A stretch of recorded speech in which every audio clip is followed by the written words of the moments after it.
Hello students, myself Dr. Neeta Sharma, Vidya Bhavan Mahila Mahavidyalaya Siwan, JP University.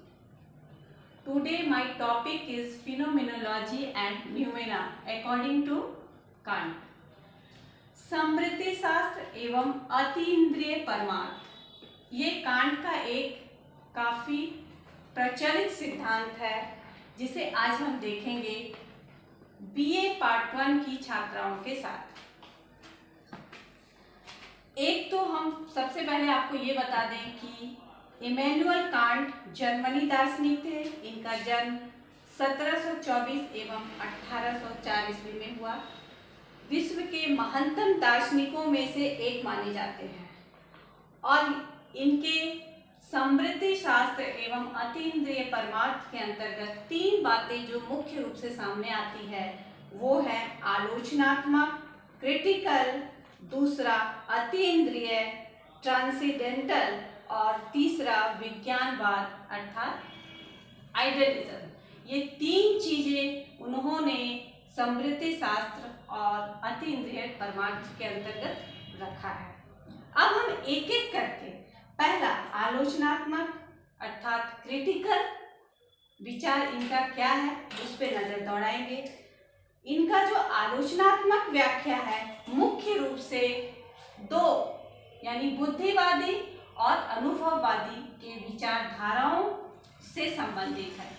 क्योंकि बुद्धिवादी इससे पिछले class में मैंने बता चुकी हूँ कि बुद्धिवादियों में डेकार्ट, स्पिनोजा, लाइबनिज तीन दार्शनिक और इधर अनुभववादियों में लॉक, बर्कले एवं ह्यूम ये तीन छह दार्शनिक जो है अपनी अपनी विचारधाराओं के अनुसार ज्ञान की प्राप्ति का साधन मानते हैं। जैसे बुद्धिवादियों का कहना है बुद्धि हमारे ज्ञान का साधन है और अनुभववादियों का कहना है अनुभव ही हमारे ज्ञान का साधन है। यहाँ पर कांट जो है इन दोनों विचारधाराओं को एकांगिक कहते हैं।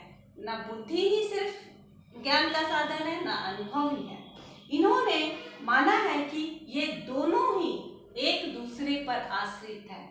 बिना एक के ज्ञान अगर हम एक को लेकर चलते हैं तो भी ज्ञान संभव नहीं है और यदि मैं अनुभव को भी लेकर चलता हूँ तो भी ज्ञान संभव नहीं है। अतः इनके अनुसार एक दूसरे पे आश्रित होकर के मतलब दोनों का सहारा लेकर के ही हम ज्ञान की ओर बढ़ सकते हैं।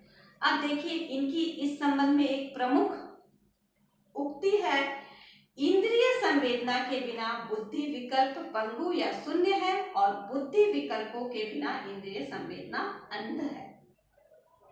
अर्थात बुद्धि और अनुभव दोनों ही ज्ञान के लिए अति आवश्यक है। ये किसके अंतर्गत आया?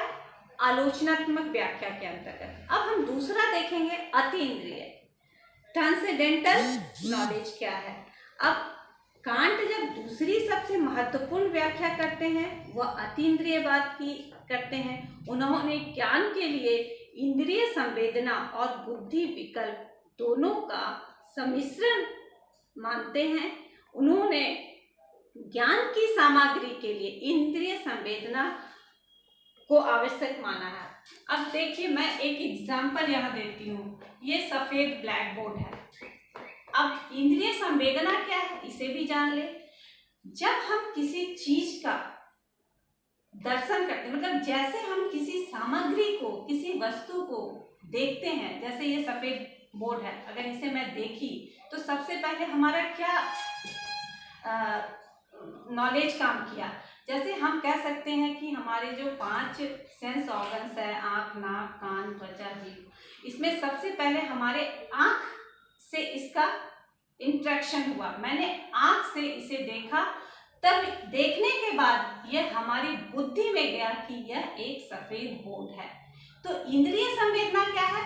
हमारा इंद्रियों के साथ जब साक्षात मेल खाता है, साक्षात हम देखते हैं तो उसे इंद्रिय संवेदना कहते हैं। और जब ये देखने के बाद हमारे मस्तिष्क में तुरंत जाता है, ये नॉलेज जाता है, ये ज्ञान जाता है कि ये अमुक वस्तु सफेद बोर्ड है। यही इंद्रिय संवेदना है। तो कहने का अर्थ है कि इंद्रिय संवेदना से हमें ज्ञान की सामग्री की प्राप्ति होती है। बुद्धि का कार्य सामग्री को व्यवस्थित कर स्टेप बाय स्टेप सजा करके उसे मस्तिष्क तक पहुंचाना और वो हमें उस वस्तु का ज्ञान कराती है। तो ये हो गया हमारा बुद्धि संवेदना और इंद्रिय संवेदना और बुद्धि विकल्प दोनों का सम्मिश्रण।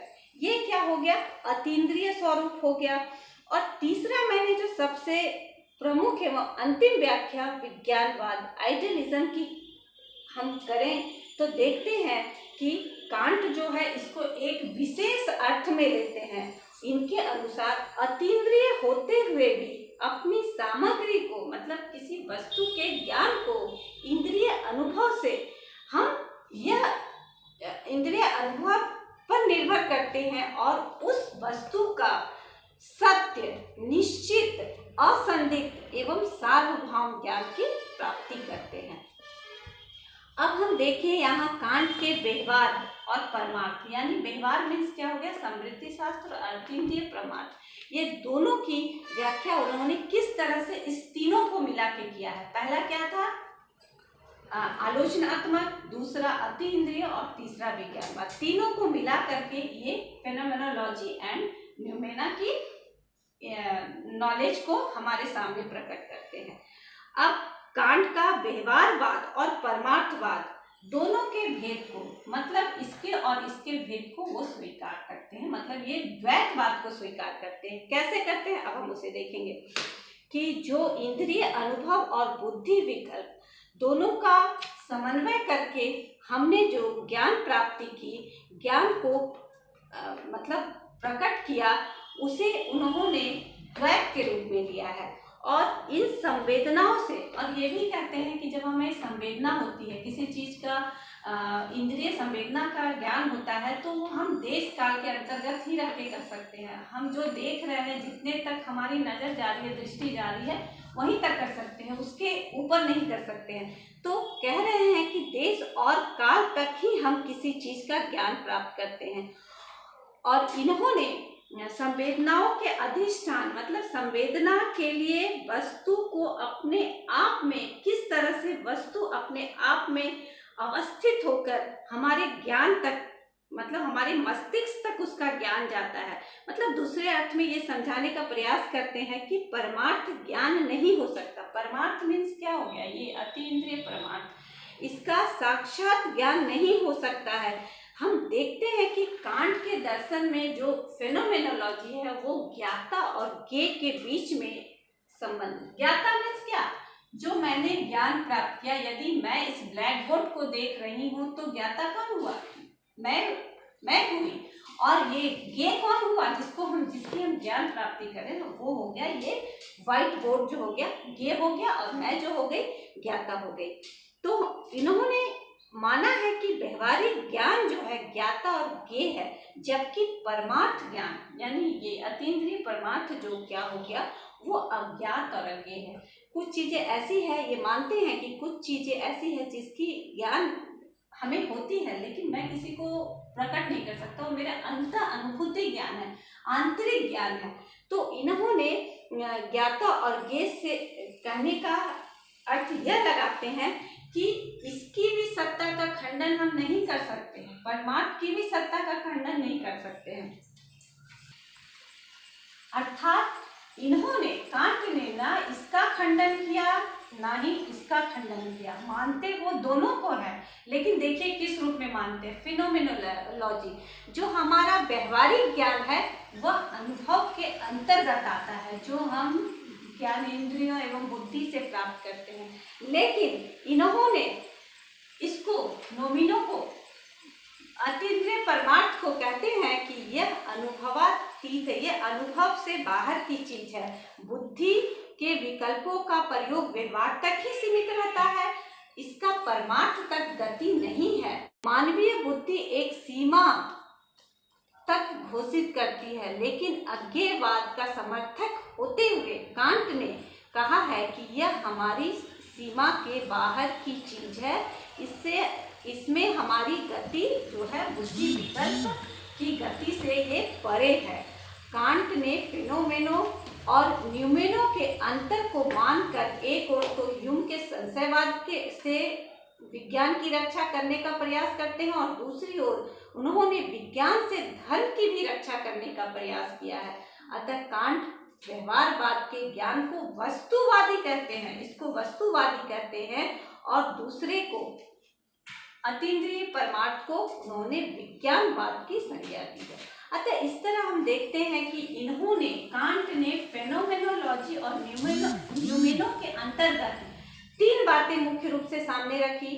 पहला आलोचनात्मक व्याख्या, दूसरा अतीन्द्रिय व्याख्या, तीसरा विज्ञानवाद। ये तीनों से उन्होंने व्यवहारिक ज्ञान और पारमार्थिक ज्ञान में अंतर बताया है। और जैसा कि मैंने इसको बहुत ही विस्तृत से आपको पीडीएफ के माध्यम से भेज चुकी हूँ। अब ये मैं बस बहुत संक्षिप्त में कि ये फेनोमेनो क्या है, न्यूमेनो क्या है, इसकी मैंने व्याख्या की है। उम्मीद है कि आपको समझ आया होगा। अगर कोई भी प्रॉब्लम हो तो आप हमें व्हाट्सएप पे संपर्क कर सकते हैं।